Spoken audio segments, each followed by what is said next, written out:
I like the new lighting, Chris. It's new.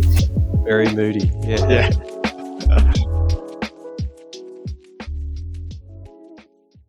Hi everyone, and welcome to another episode of the WA Running Podcast as we're recording on Monday the 28th of July 2025. In this week's episode, we cover the City to Surf Karratha edition along with results from the State Cross Country Championships. That was on Saturday, PTS Truth and Consequences on the Sunday, and we get to preview the upcoming State Half Marathon Championships at Perth Half this Sunday. Across my screen, we'll begin with my usual co-host, who I saw this week leveraged the Warp email address to try and score himself some half marathon tickets that were sold out, and I believe he managed to get himself a ticket for this Sunday. Chris, the Metronome Shaw, how are you, mate? Good, thanks, mate. Very grateful to Pamela and Mikaela for helping me sort out a ticket this weekend, so they'll make a mention on the Weapons of Warp later on. But no, very happy. I'm actually experimenting with some hot cross bun flavoured tea right now, so trying to rekindle some of the memories of the finish line at Bunbury Half Marathon. Yeah, very good, very good. For those playing at home, you vomited the hot cross buns at the finish line. Correct, yeah. Very good. And across the other side of my screen is someone, I'm going to try and do this off the cuff. So he holds the Parloaf relay record along with his mate Jack Sherritt at last year's relay. Can't remember what the distance was, but it was like over 10 Ks, I think, from the top of my head. He's conquered the marathon. He's, I believe he had a breakout marathon at the 2024 PRF, running well under 3 hours. I think a time of 2 hours 48. So that must be nice. He holds, he's the Todd Ingraham Legacy Trophy winner for taking out this year's Rotto marathon, and he's got a head of hair that probably, Chris and I are very jealous about. Max Davidson, welcome to the WA Running Podcast, mate. Thank you very much, Simon. Long-time listener, first-time caller, so it's a real honour to be on here, and I was really chuffed to hear that introduction. It's very nice. Very good, very good. All right, well, let's get straight into some questions with you, mate. So thanks for joining us tonight. Tell us a little bit about yourself, mate. So we actually don't know too much about you, so tell us a little bit about yourself. Yeah, I've only just sort of come back to the running game recently. So basically now what I'm currently doing is I'm a part-time data scientist trying to fund my full-time running career. That's unfortunately not paying much of the bills, but I'm thoroughly enjoying it. It's been a real comeback into running. I've just loved every minute of it since I've started the comeback. So yeah. Nice. So where did running first start with you? So I did I think this story's been told pretty much every time on the podcast you get someone on. Was pretty good in high school, got a bit off the rails at uni, found drinking, had a bit too much fun, a few false starts trying to get back into running where you do every session is a 5K sprint and you wonder why you're not getting faster. So had a few false starts, did a bit of Ammo's footy, which if you can see my build across the screen, it's not suited for Ammo's footy, but I try my best. And then, decided to give running a crack with a coach midway sort of start of last year, and made all the difference. So yeah, amazing. Well, I think as Simon said, we didn't know a lot about you, Max. When I did do a quick Google of you and looked up Max Davidson, and I found a couple of athletes in Australian sport. One of them was Max Davidson, who happens to be a race walker, and I thought, shit, maybe that is him, but don't think it is. And the other was an MMA fighter that goes by the stage name of Meridius. So if you were to be a different Max Davidson, which one would you choose? I'd like to say that I haven't actually looked up my own name, tried to find myself on Google, but I have done that. I've tried to look up my athletics profile, and I have been able to find that race walker. So I came across them as well. And then also, I haven't come across Max Meridius. He sounds like a really tough guy, which I probably wouldn't win in a fight against him, let's be honest, but it's good to say that there's some other Maxes. The one I did find, I did a bit of research on it as well, and there's a Canadian young Canadian. He's called an elite hockey player or something. He's got an elite profile. But the thing that I'm really sort of entranced with is he has the same height as me, which is 182 centimeters. But they've given him 6 feet, which I think is just below 6 foot, whereas I'm same height and I'm 5'11". So maybe I want to be that guy. Yeah, I feel your pain, Max. I've been at the 181, 182 centimeter mark for my height since I was about 14, and I've been hoping just to get that extra half a centimetre, but yeah, never got there. That's why I've got this hair here, just to try and keep it just over 6 foot. So that's the secret. That's the secret. That's good, mate. So you said you started running again with a coach since the beginning of 2024. So is that I guess, have you always been sort of in the long distance type area, or did you start when you were younger, sort of the middle distance, and progress your way to the longer stuff? Yeah, so I was definitely more of a middle distance runner in high school. Obviously, went to high school with Jack Sirit at Hale. So we were the leadership team of the cross country. And he was always just the number one runner there, phenomenal runner. I'd try and keep up with him because, male testosterone, I can do it, but he'd always just kick at the end, and he was such a strong runner. It was awesome to see.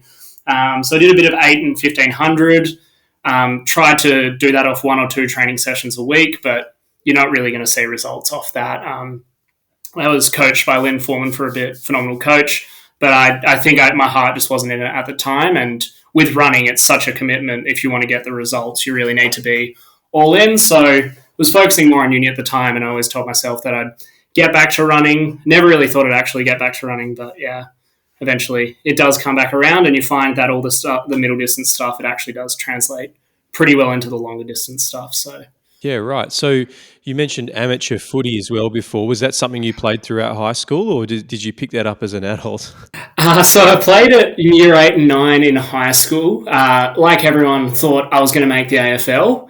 It turns out 8Cs and 9Cs footy and not really, your draft prospects aren't great. So year 10 I made the transition to cross country and started to see that I had a bit of talent for that. So that was the first sort of dip into that. And then, once about 5 years out from high school, started to notice a bit of a gut, which some people notice. So I needed something to sort of keep me fit. So I thought I'll give amateur footy a run.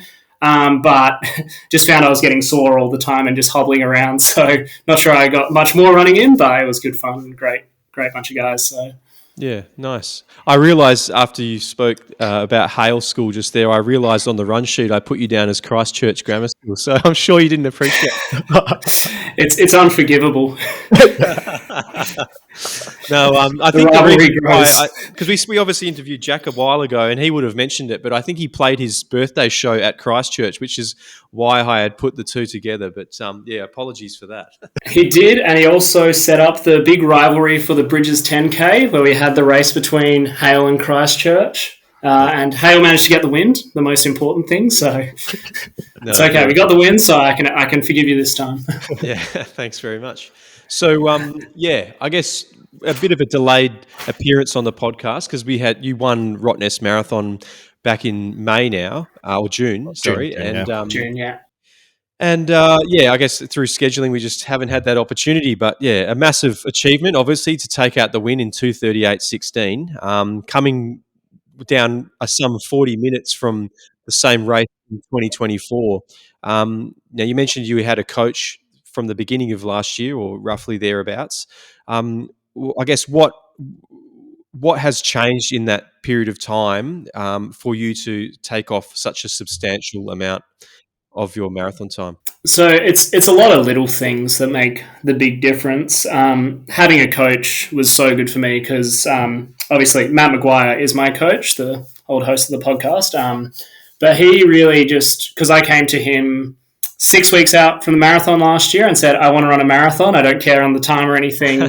Just can you get me there? And so it was just focused entirely on mileage, which I didn't think was going to be possible. But I thought if I'm going to do something so stupid, I'll ask a coach because I was doing probably 20K weeks and hoping to do a marathon in 6 weeks. So it was crazy. But with this coaching, we got up to about 70Ks and managed to go through in 3:18. And I don't think I've cried so much after a race other than that one. It was a lot of emotion and everything, so it was fantastic. And And then from there, we just started to build in more volume, more sessions and things like that, and actually start to get more specifics around the race, because it's not just building up volume at that point. It's actually, can we target the running and the technical side of things as well? So it's been really good to sort of target that. And yeah, that's where a lot of the improvement has sort of come from, is that sort of thing. Yeah, nice. I mean, Matt, I caught up with Matt a couple of weeks ago now, and he said you've got a really high ceiling. So, you know, he's expecting some big things from you in the next 12 months or so. But I guess what I noticed on the start line, actually, when I was at Rottnest with you, is you were wearing a inaugural Rottnest Marathon bib on your back. Would you be able to tell us a bit about that? Yeah, so that's sort of the whole reason why I got into marathon running. It's my father-in-law, Ken Dacre. He's run every single Rottnest Marathon up till last year. So last year was the 30th Rottnest Marathon, which had Paul Kelly and Gary Harris running the 30th marathon consecutively, and Ken was supposed to be there. Unfortunately, due to circumstances, he was unwell and was unable to run it. And my wonderful fiancée, Millie, has always said that no matter what, a Dacre would be running the marathon. And so as soon as I heard he wasn't going to be able to, I figured I was probably the one best suited to try run a marathon. But I decided to, because every time I try and do it myself, I'd try and run a 5K as fast as possible, get injured, and be out for 2 years. So got a coach. And yeah, that's really why stopping and not finishing wasn't an option. But yeah, it was really one of the most emotionally charged sort of things I've ever done in my life, that first marathon. And yeah, a lot of tears over the line. And Millie said when she finished, "Oh, great, he's finished." She's like, "Oh, no, he's crying." And he wants to do another one. Yeah. Yeah, I think we're starting to get a reputation for men getting in touch with their emotions on this podcast. So it's good to hear we're not alone. So talk to us about this year's Rotto Marathon, because I believe you were probably running on your own for a large part of that race. So how did that race unfold for you? Yeah, so I'll start right at the start, and Chris, you could probably talk to this as well. It was such a beautiful tribute at the start line. Usually I'm trying to get in my own head, trying to psych myself up, but having the speech about Todd was so touching and really emotional, and I was almost in tears, as you were just sort of saying around that thing, just before we started, and it's like, oh shit, we have to run a marathon now. So that was a really just amazing thing. And yeah, it was really beautiful and touching. And then starting out the race, I definitely, as everyone does, went out too hot. I think I was doing 3:20s for the first sort of 500 or almost a K or so, and then sort of just got back into a bit of a rhythm. And then, there was a few people not too far behind me till I got to that first hill at Geordie. But once I got to the top of that hill, I kept looking back and didn't see anyone, which, because I'm a bit stupid with running, I kept telling myself, they're just behind you, they're just behind you. Turns out they might not have been, but yeah, that's not how the brain works, particularly during a marathon. Yeah, for sure. I guess, that start line was pretty special. I think the next closest runner was 2:43 or thereabouts, so roughly 5 minutes behind you. You ended up in the medical tent at the end of that race. Was there a point in the race where things started to get particularly hard, and you thought that maybe you might put yourself in the bin? Yeah, it's a good question, and it's super interesting. The whole running a marathon thing, because you are doing that sort of sub-tempo pace, it's not as hard as it otherwise may feel. And so I felt, or at least I was telling myself, I was fine the whole way. Once I got to that third lap with the last 10Ks to go, my mental acuity definitely wasn't there, but I'm still like, I'm fine. Try and accelerate from 3:45s. Try and accelerate from 3:45s.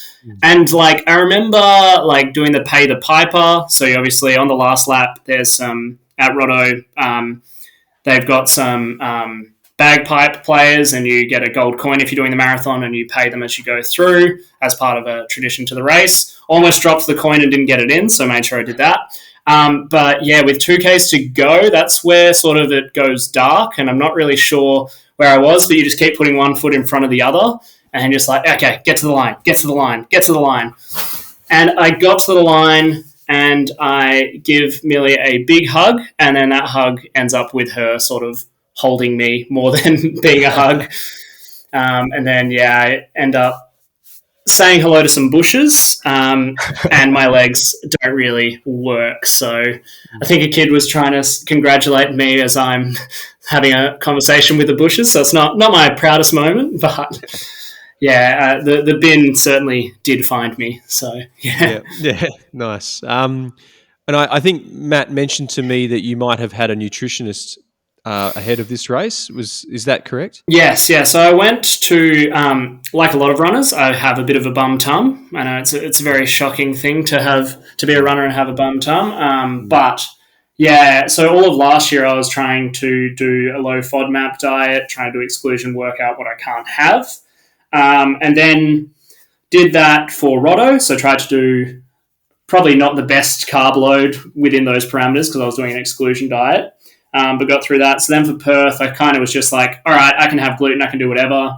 But ended up like a month afterwards really having an aggravated stomach, so real irritation and things like that. So I was like, okay, should probably go see a nutritionist so I'm not damaging myself doing marathons, well, more so than you already do when you're doing a marathon. So went to see her just a couple weeks out. The big thing that changed was I went from using a gel that only had one form of sugar, which was I think it was glucose but no fructose, so I was trying to like get 5 of those in across 2.5 hours, and I was getting a really sore stomach because I think you cap out, and again, sorry, this isn't my field, but I think cap out at like 75 grams, and so I was overloading on that, which just made my stomach upset. So I got a dual action one, which was fructose and glucose, and did a low FODMAP carb load the day before. So, well, given the results, I think it worked really well. There's probably some things we can tune, maybe do a sweat test or something like that. Simon, you've inspired me with that. I wouldn't mind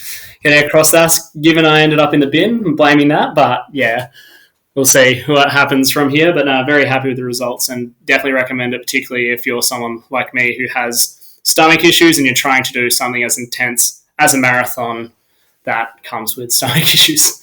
Yeah, for sure. I mean, for someone who's, or for anyone who's not really doesn't really appreciate what a low FODMAP carb load looks like, what would you be having in the days leading up to Rottnest? It's a good question, and it's one that I might struggle to sort of answer because I've only done it once. But there's a lot of like low lactose sort of yogurts and things like that. The Rockaby Road protein smoothie. Sorry, you might not be sponsored, but hopefully you can get sponsorship from him. They're really good. They've got a lot of carb and a bit of protein, which isn't a bad thing. The classic that everyone loves, a bit of rice and a bit of meat. So get some of that. Gluten-free crepes. So basically you're just trying to eliminate any lactose, gluten, and some other things which are a bit more complicated. But yeah, it's the good thing is with a carb load, it's very plain already, so it's not too hard to avoid, but you're just going for the gluten-free options, and particularly those ones that aren't going to aggravate the stomach. But it goes to show that there's value in doing the research and going to see someone to help you out. And, there is hope for someone. If they've had issues before, there's hope for them to actually get it right, whether it be a low FODMAP or otherwise, Yeah, I kind of realised, it was upsetting really going through the whole elimination process, because one of the things I can't have is chickpeas, and I love hummus. It's delicious, but I realised that like I was just living with like a baseline annoyed stomach, and it's just like, this is what normal feels like after getting rid of it. So yeah, it does change your life doing that sort of thing. A because you can't have the delicious stuff all the time, but you live with it. It's worth it, yeah. All right, so it's been a couple of months since. So what's next on the horizon for you, mate? Well, I was hoping to try and sneak into Sydney Marathon, but I don't think that's going to happen. So it looks like I'm just gearing up I'm doing the half marathon this weekend, which should be fun. And then I might try and hopefully, Chris, this also eggs you on as well, to do Boston next year. Oh, yeah, very good. Has Brian Litt been in your ear too, Max? No, not yet, but yeah, we'll see. Very good. Very Now, that'd good. be awesome experience, Max. That's definitely one to kick off for sure. That'd be fantastic. We've got some family there, so it'd be awesome to sort of catch up with them and do a major as part of it. So Sounds good, mate. All right, well, let's get straight into your training weeks then. So I think just looking at your Strava, a couple of down weeks post Rotto marathon, but you've had a couple of decent weeks hovering around that 90, 80-ish kind of mark. So how's the last week been for you? yeah, so this was supposed to be probably the return to the 100K week, but I'll get into that as we go. So I was in Melbourne at the start of the week, running around beautiful Berwick, and Melbourne conditions are very nice for running. It's really cold, low humidity. Hopefully it's like that on the start line of the marathon. But yeah, so I did 45 minutes that became 51 minutes as I got lost in the grid trying to find my way back to my grandparents' house. Then I did a steady on Tuesday, another easy run on Wednesday, did a session around Munga on Thursday, which was a Gregson threshold. Still trying to get back into those paces post-marathon where you think your brain can still do the same pace as you could before the marathon, and then just lactic starts to creep up. And it's just not quite there, but it's starting to get there now, which is nice.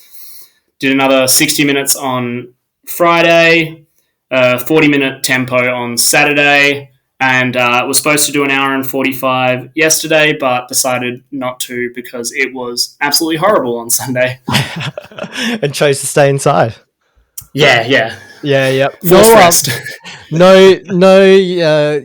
No treadmill runs, no like running, around the patio, which I think one of our listeners, Mike Hayden, does. Like he just runs 10Ks worth of just through his veranda up and down for an hour on end. I was going to try and do the hour 45 on the treadmill, but it was too unsafe to even drive to the gym, I told myself. So yeah, I just stayed at home. So yeah. Oh, fair enough. And you do have a half marathon this coming weekend, so it's part of the taper, right? Yeah, so taper. Done sort of. All right. Well, my week is nice and short, because I think after last Monday's record, I said, hopefully I don't get sick after dealing with my family being sick for the last couple of weeks. And yeah, I fucking got sick. So I just had 2 runs. So I had Monday, and then I was starting to feel under the weather sort of after the record. I had a VO2, which I think I said on the pod last week that hopefully that was going to be nice and cruisy, but that fucking was not cruisy. It was a VO spew, and I think it was just because I was just feeling so congested. And then, it kind of fell very ill Tuesday night onwards. And I've only really just recovered perhaps yesterday. I went for a run this morning, and even that felt pretty rough. So we'll see how this week goes. It might just be another week of easy running, but no key sessions for me this week. I did watch a bit of TV. I came across, I watched this telly movie on the ABC that was about Cliff Young, and I actually had no idea who Cliff Young was, and I don't know if you guys know who he is, but he's basically Australia's version of Forrest Gump. So in the 1980s, there was this ultra marathon race from Sydney to Melbourne, and I think it was a marketing ploy by Westfield or one of the shopping sort of companies. And it was this race from Sydney to Melbourne. The winner gets $10,000, so big bucks back in the day, and probably still today. And it was this 61-year-old virgin potato farmer in the bush decides to register and race it, and he was laughed at, and but he ends up winning the race, and he becomes this infamous Australian national icon in the 80s. So so I watched that. That's probably the only running related thing that was worth mentioning on the pod and my run week this week. But I won't recommend it. It was an ABC telemovie, but there's an Australian story about Cliffy Young, and what was very unique about him was he would shuffle. Like, it was very peculiar running style, and I think it's been adopted as a very efficient running style. And if you see like a lot of backyard ultra runners that shuffle, it's a very similar style. So yeah, that was like something that I learnt in the last week being bedridden, and that was my fucking week, mate. How was your week, Chris? Maybe Phil Gore is stealing some of Cliff's tips there. Learning from the 60-year-old potato farmer. But Definitely. no, that's So was that a documentary, or was it actually a fiction, a movie based on a true story? Yeah, fictional movie based on a true story. So, Right, okay. yeah, so he's 61 years old, potato farmer. I mean, he kind of, it was very Forrest Gump like. Just Australian production, so not very good. And it was, released by the ABC. It was released in 2013, but it looked like the movie was made in the 80s. Like, the quality was very, very low grade. So I did say, style. yeah, possibly, hard to tell. But there is an Australian story also released earlier this year about Cliffy Young. So if you want a half an hour version, you can watch that. I would not recommend watching the movie. Yeah, I think that's what I'll look for instead. No, to answer your question, my week was pretty good. I have been a little bit under the weather, but not to the point where I've been bedridden like you. But I quickly found out as well, Max, that I can't run the paces I could run before the marathon that I wanted to run now. So Tuesday I got out for like a 10 by 400 just to kind of turn the legs over.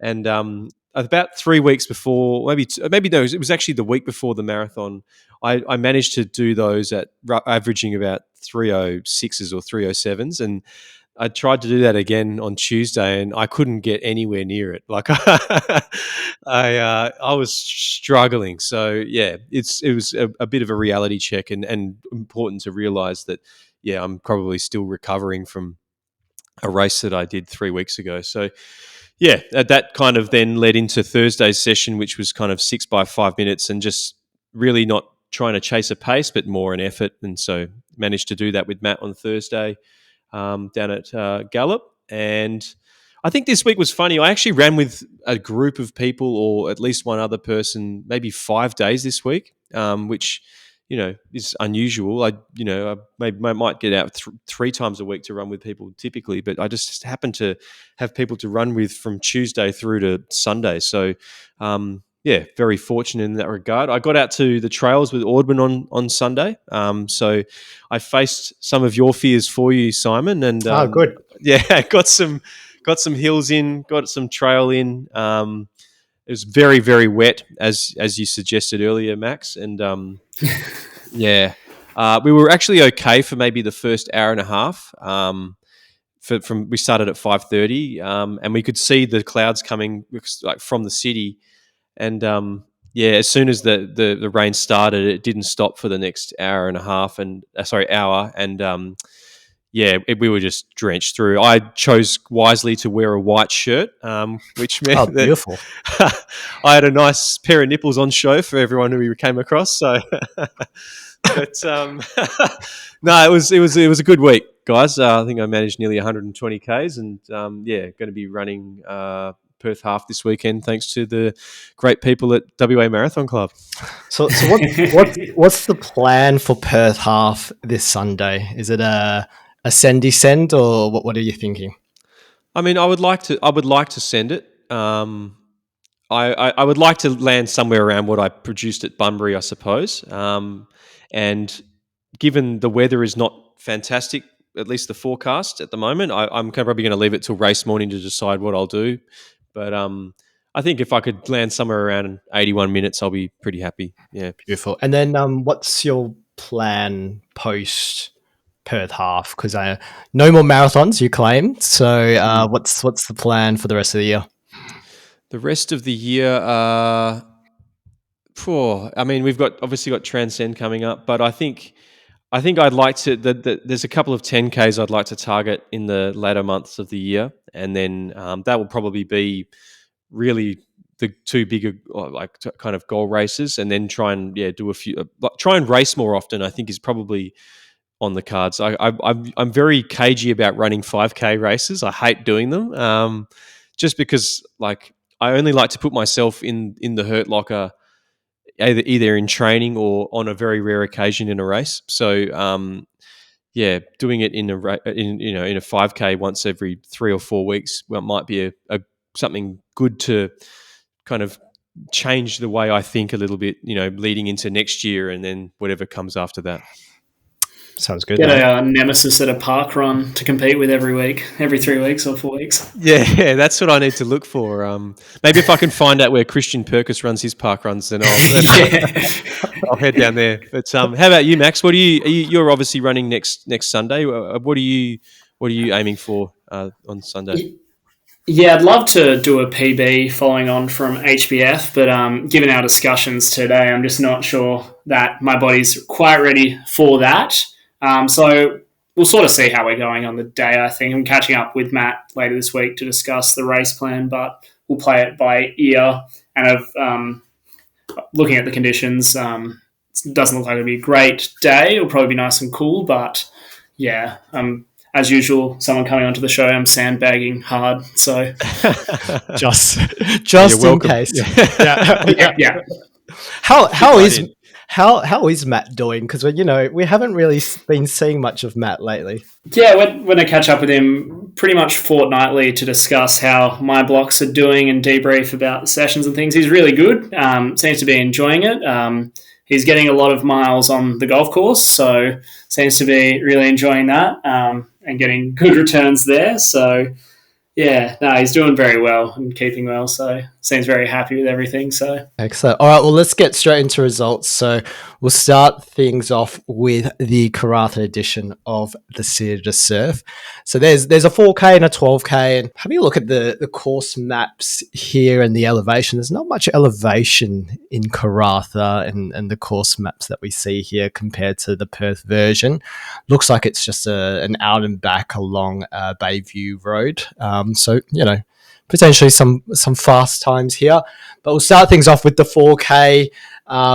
In the men's, we've got Christian Hadley. Looks like he's a 10 to 19 age category, taking out the win in 15 minutes and 10 seconds. Now, coming second is also someone that ran 15 minutes 10. So I don't know if that is an error on my part or whether it was a very close race. But coming second is Cameron Buzzard. And then coming third is Max Grasso in 16 minutes and 14 seconds. In the women's race, that was taken out by Nadine Edwards in a time of 19:09. Lily Chambers coming second in 19:25. And Amber, Klebenokova in 1932. So it looks like a close race in the women's race. We'll go to the 12K. In the men's race, that was taken out by Lachlan Hansen in a time of 42 minutes and 35. Jack Donovan coming second in 44 minutes 42. And David Bartley in a time of 44 minutes 53. And then in the women's race, that was taken out by Alycia Manissier in 50 minutes 11, Melissa Stutchberry in 53 minutes 52, and Caitlin Norris in a time of 56 minutes and 11 seconds. Let's go to PTS Truth and Consequences down in Serpentine Falls National Park, Chris. Yep, this happened on Sunday as well. We had the Johnny Walker Double Black 50K. 1,670 meters of elevation, so not terrible, but pretty steep anyhow. Now we had our past and future guest Mackenzie Burgoyne taking out that race in 4 hours 43 minutes 45 seconds in his kind of Bibbleman track FKT. I guess prep, so pretty impressive there from Macca. Dominic Matz came in second in 4:57, and then Adam Humphreys in 5 hours 16. The women's taken out by Isabel Trail in a very apt name in 5 hours 28 minutes 13 seconds, followed by Kirsten Buist, 5:36, and then Neve McMullen in 5:44. The Black Course, 24.6 kilometres, 820 metres, taken out by Jake Nowicki in 2 hours, 4 minutes, 31 seconds, followed by your nemesis, Simon, Justin Mulhare in 2 hours, 11 minutes and 26 seconds, followed by James Hyde, 2 hours, 14. The ladies was taken out by Nikita Fredonnet in 2 hours, 17:53. And then a name that we were perhaps worried about last week because we hadn't heard her on the list, but Petra Geragine coming in second in 2 hours, 26 seconds. So maybe Petra was just on holiday and actually enjoying her life rather than running every day. And then coming in third there was Guro Strum Soli in 2 hours and 30 minutes. The Blue Label. Just quickly, I'm just going to jump in. Jake Nowitzki, he's a front runner. He's a high rock specialist, and I think he's doing the Triple C 100K in a couple of weeks, he was saying. So just thought I'd give him a shout out quickly. Oh, very good. So the pronunciation was wrong, and he's obviously a very... I'm guessing, but I also don't know, so I might have done it wrong as well. So apologies if I did. Incorrect pronunciations only on this podcast. Now, the Blue Label, 10Ks, 260 metres. Our recent recruit for the Warp Transcend team, the boy wonder, Dane Sproxton, taking out 4 from 4 races in the blue category this winter series, 42 minutes and 1 second there. Then Radik Zitkovsky in 44 minutes, 11 seconds. And then finally, Toby Guest in 44:36. Nikki McPherson took out the women's in, I'm going to say that is 51:57. Then Kate Pereira in 54:09. And then Narissa Hinch in 55:43. So, yeah, I mean, as we said earlier, the conditions were horrific on Sunday. So congratulations to everyone for getting out there. But not only did they brave the conditions, but they also braved the impact to their wallets. So I think, Simon, you found out that maybe the PTS series is a little more expensive than you might have expected because you were considering getting out there for a run either this weekend or the weekend before. I can't remember. Yeah, no, I was planning to do PTS Truth or Consequences, and then I looked up the Blue Label cost, and it was $87. I was like, far out. And it's like 70 minutes from my house as well. So thankfully I got sick, so I didn't have to Lucky you got sick before you bought a ticket. But I think in all seriousness though, I think if you sign up for all of the events as a group, it's significantly cheaper, and obviously gets you in the running to actually win the major prize at the end of the series. So amazing to see those people running. Dane, congratulations, mate. Looking forward to meeting you on the 16th of August. He's going to run leg 5 and no doubt bring it home. He'll bring it home, and he'll probably run a course record for that 5th leg if I'm calling it here now. So be interesting to see what happens. Hopefully I don't drown on leg 2. Yeah, we might be in DNF. All right, we'll move on to the state cross country championships that was on the Saturday.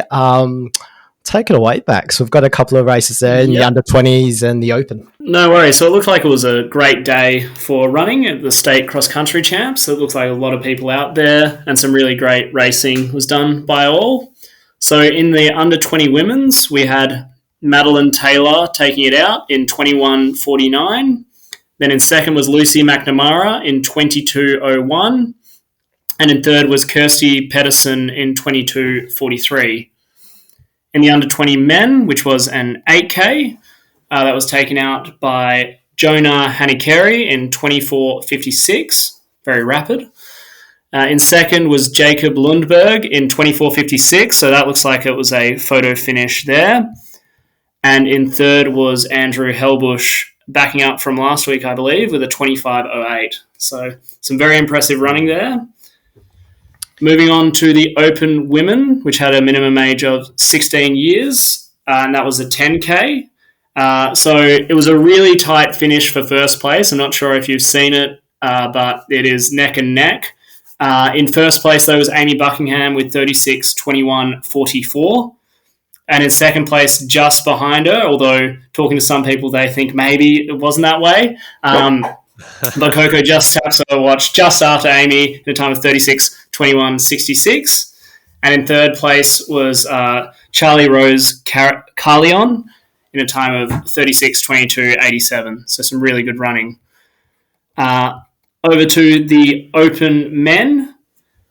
So once again, a minimum age of 16 for this, and it's 10K. Luke Bate took out the win in a very impressive 30 minutes, 10 seconds, and 46 seconds, followed closely by Matt Smith in a time of 30 minutes, 23 seconds.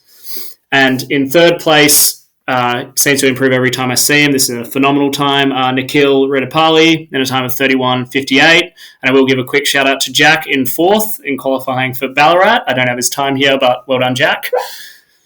And yeah, that's all the times there.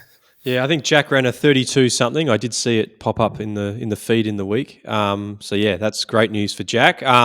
What amazes me there is like some of those times. I think you mentioned how rapid that men's 8K was, but yeah, obviously that photo finish in the women's open was pretty special. But maybe they gave the win to Amy because there was so many Canning Districts run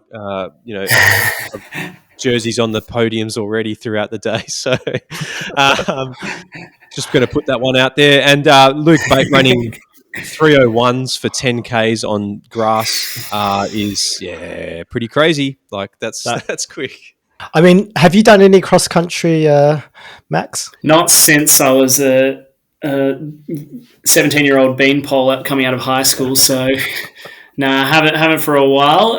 Every now and then I do see it, and it does appeal to me. But yeah, not at the moment. Particularly as I'm cozy inside after all that marathon block. It's quite nice in here. So, but yeah, maybe at some stage. I'll see if Jack can convince me. Yeah, fair enough. So let's get into the state half Marichamps, guys, coming up this weekend down at the Marathon Club. Obviously, we've been fortunate enough to get a list from the Marathon Club with a list of names there.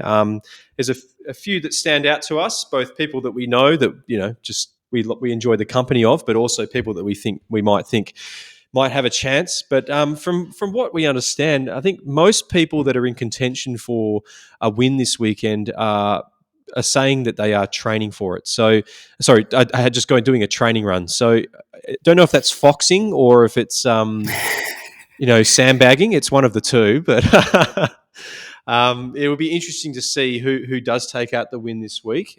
Simon, you had a couple of predictions there, mate. Did you want to quickly call off those names in the men's there for us? Yeah, look, I think I was listening to the Easy Double podcast this morning on my run, and looks like Dean is not looking to break the course record this time around, but somewhere around sub 66 minutes is what he's claiming. So that's still a pretty rapid time, particularly with the conditions that we've got planned this Sunday. We've got Max Mahon making his debut in the half, I hear. So maybe Max Davidson can probably give us the lowdown on how Max has been training. And I haven't seen Smithy on the start list, but, you do wonder if Dean's in, whether or not he can sneak his way and weasel his way into a ticket and potentially an interesting race in the pointy end. But, what are your thoughts, Max, around Max Mahon and his training for his debut half? Yeah, he's been looking really good at the hilly tempo sessions. He and Dean have been essentially running together, and it's really humbling when you set off on your sessions and these two just fly off into the distance and you think you're going pretty quick, but you're nowhere near it.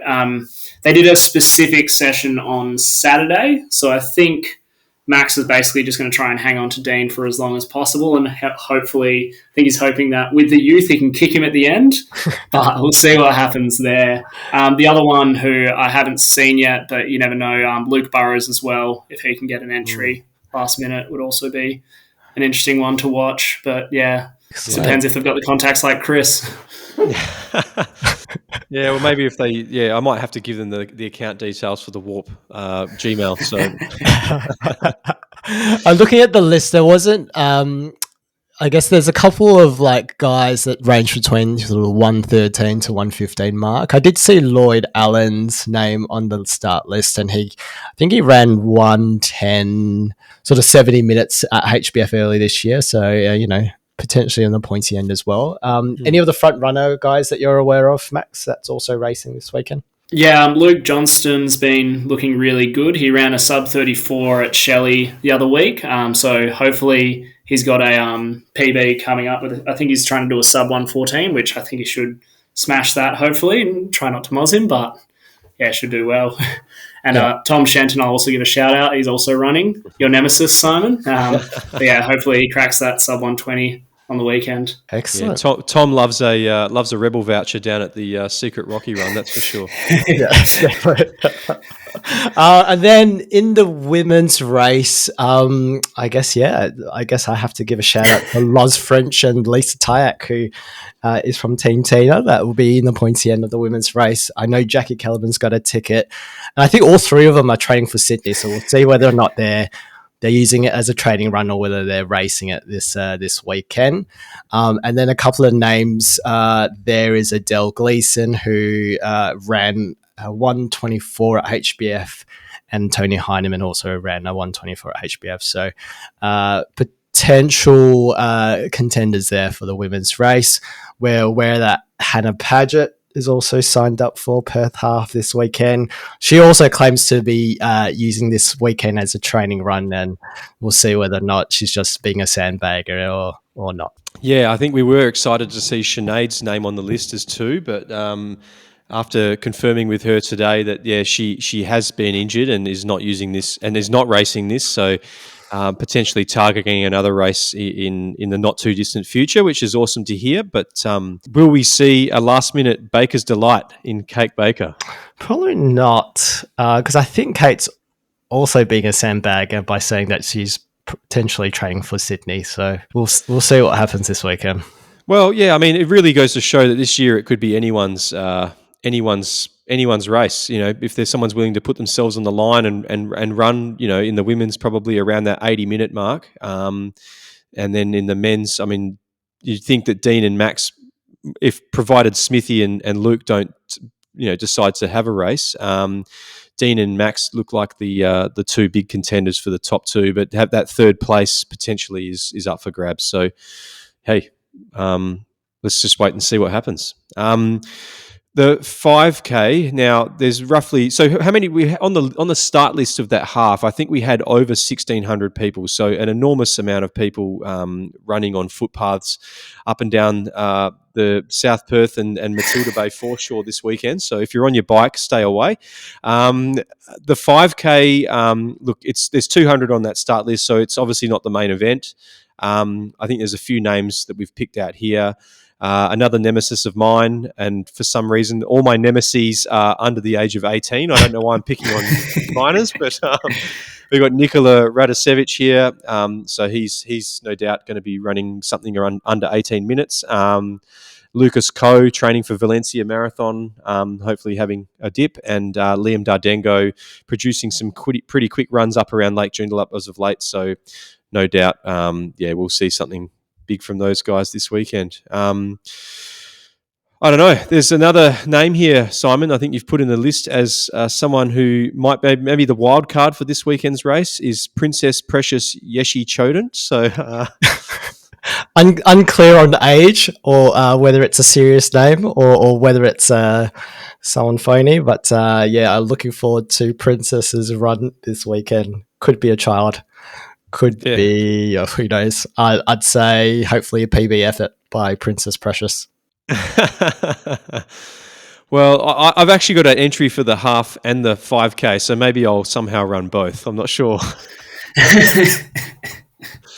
Not sure how I'll do that. But anyhow, no, good stuff. I think that wraps us up for the state Marichamps, unless you guys have anything to add. No. So you're being a sandbagger, Max. Hopefully a PB, but unsure. We'll see how we go.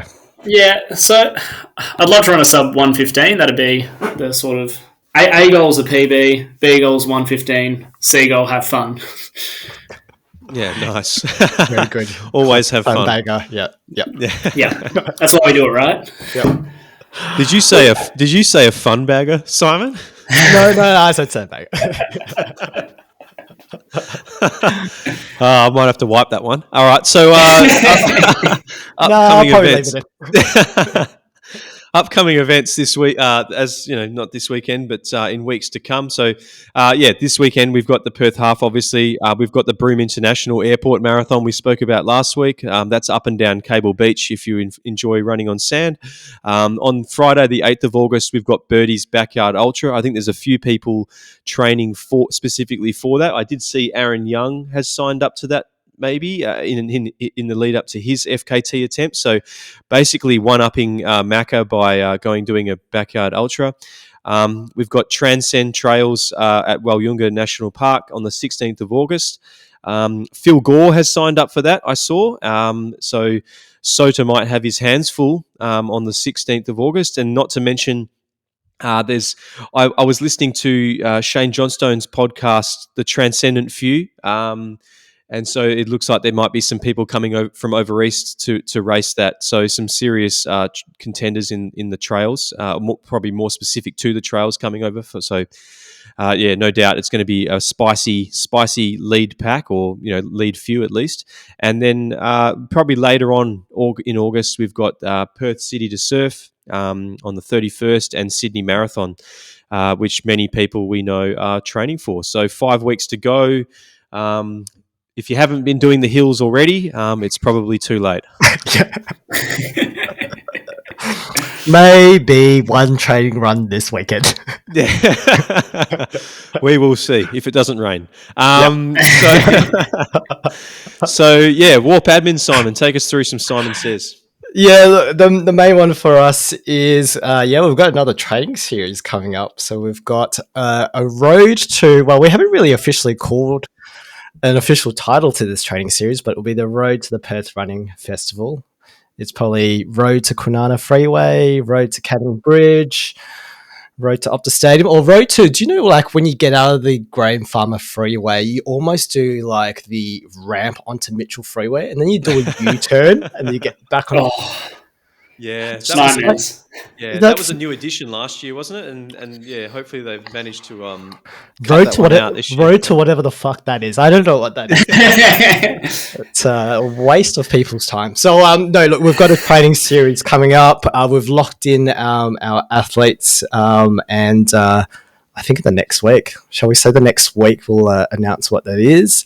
Looking forward to it. Trying to make it bigger. Any teasers for us about who is locked in? Oh, that's a good question. We could say that we've got one professional athlete on the books. We've got an international guest, and a couple of local legends are probably the best way to put that. So there's one person that is annoyingly, I guess I'm going to say talented, because this person ran a sub 3 at Bibra Lake Marathon on not many Ks in a week. So I find that very frustrating and annoying. But they've made the cut. They're the tips. They're the hints. Yeah. So anyone looking to maybe make a guess at who they might be before the next week's show, please send it through.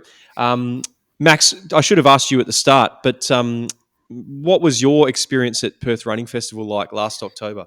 Very good question. I think I've never actually felt happier after a race than that one. Like, I was just pure elation.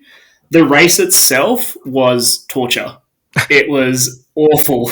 And like, just going along that freeway, you're just begging for something different. And you're in the hurt locker once you get to sort of Mounts Bay, but at least you got the river. And thankfully I was lucky enough to be overtaking people. So I'm like, I'm hurting, but they're hurting more. So, I was able to pick it up and finish strong. And thankfully that time I actually was able to keep my feet and feel good at the end rather than find the bin. So it was great afterwards. But then, I had a month afterwards where my stomach was no good. So take the good and the bad. Yeah, for sure. There's always something to I guess learn from each marathon. Did you meet your goal time for that marathon, or did you have a goal at all, or was it something that you were kind of just running to effort or something like that? Yeah, so post Rotto, I had a chat to Matt about if sub 3 would be possible. And so all the training was sort of to do sub 3. But when I was doing the sessions, I was starting to sort of push a bit higher and towards the lower end of the 250s. So I think I was aiming for a 252 based on the start paces, and then I just kept sort of accelerating, which is It's really lucky that it came off and did a big negative split. But unfortunately, I think that's how every race should be, and that's why when your brain's telling you to stop, but your body keeps going, no, keep going. That's how you end up in the medical tent. So maybe learn a little bit, but yeah, that's impressive, because I remember that day being just like with most Perth running festivals, being in October, like just a warm, humid day, right? So amazing to have that sort of pull off that negative split on the day. Yeah, I think I was very lucky. I think we'll call it beginner's luck, rather than anything special. But yeah. Sounds good, mate. Sounds good. All right, well, let's wrap the episode up with our weapons of warp, Chris. Yeah, look, there's a lengthy list of weapons this week. Seen all sorts of outrageous stuff on Strava this week, Strava and Instagram. But I'll start off with one of the most. And look, I have put this in the list, but now that you've told us that you skipped your run on Sunday, Max, maybe you should be on the list too. But we've got the 132 Run Club. I accidentally called them 123 Run Club, but I can count. So they announced that they would need to cancel their club run on the weekend because it rained. So not sure if they're made of salt or whatnot. It was pretty disappointing to see. Now, off to some more positive things. We had Carl Harrison running a double marathon around Lake Joondalup on Saturday. 85.5 kilometres at 5:16 a kilometre. Is everything okay up there, Carl? Yeah, I mean, us people up that way, yeah, we're not quite normal. And like, for someone that runs Lake Joondalup pretty often for his long runs, one lap is plenty. So to run it's not even 2 laps. It's like a lap of Lake Joondalup is 17 Ks. Yeah, so how does that work out math-wise? 4.5-ish. Yeah. Crazy. It was beautiful conditions though Saturday. So if you were out to run 85 kilometres, that would have been the day to do it. Just not around Lake Joondalup. It's just it's just boring. Yeah. Anyway. Another weapon that popped up and has popped up previously was Colin Dismuke. Again, I don't know how to pronounce this guy's last name, so Colin, please tell me what I'm doing wrong. But 55 kilometres or 4.5 hours on a treadmill, which I saw that today and just thought, Jesus, well, what are we doing? But look, it's good for these people to be trying to one up each other as long as they're doing it safely. That's all that matters. I wanted to call out Vlad's dog, Lily, because I've seen Vlad's dog in more or less all of his Strava posts and videos of late. He and Sota went out and ran 28 kilometres with 1,500 metres of elevation on Saturday, and I believe Lily was there the whole time. So I don't know what Vlad's feeding this dog, but he must have some new business divisions, business ideas coming towards Bix, maybe a canine division. So it's just copious amounts of Bix into the dog. I don't know. It's pretty impressive. I mean, if you had Lily running Transcend, you'd put it up there. Top competition, right? Like, Jesus Christ, that's Lily would win. Yeah, definitely. First reserve for your team. Yeah, I think so.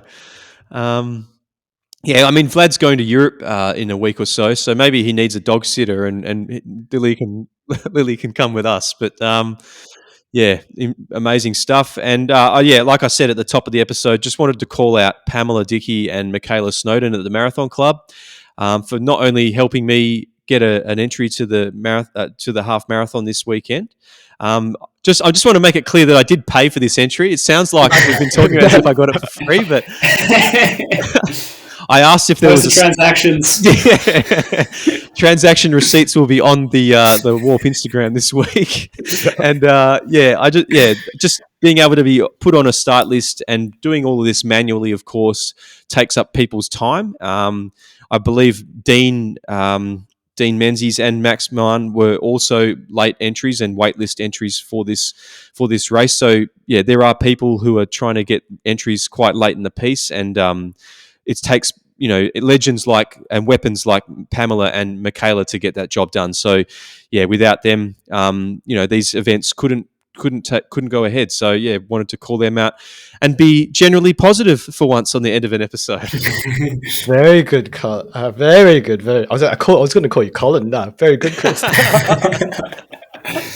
Well, on that note, that's it for the episode this week. Max, thanks for joining us, mate. Best of luck for this Sunday. Don't be a sandbagger. I think you'll get a PB, mate. Yeah, cheers. Thanks so much for having me. Really appreciate it. Excellent. All right, Chris, that's the end of the episode. You can reach us on the WA Running Pod on Instagram. Our email address is warunningpodcast@gmail.com, and our Strava group is Warp. Cheers for joining us, and we'll see you next week on the WA Running Podcast. Do you reckon we'll see our mate this Sunday? In the rain, in the wind. No doubt. Yeah, definitely.